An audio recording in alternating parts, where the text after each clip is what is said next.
হযরত আব্দুল্লাহ ইবনে আমর রাদিয়াল্লাহু তাআলা আনহু বর্ণিত আছে যে রাসূলুল্লাহ সাল্লাল্লাহু আলাইহি সাল্লাম ইরশাদ করিয়াছেন,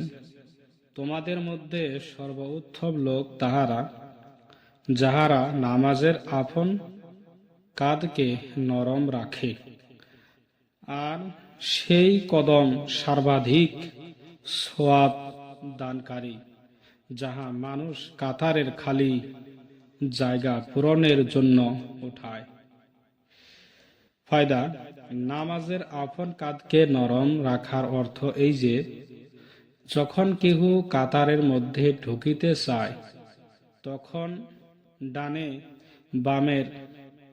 নামাজি তাহার জন্য আপন কাঁধ নরম করিয়া দেয়, যেন আগত ব্যক্তি কাতারে ঢুকিতে পারে।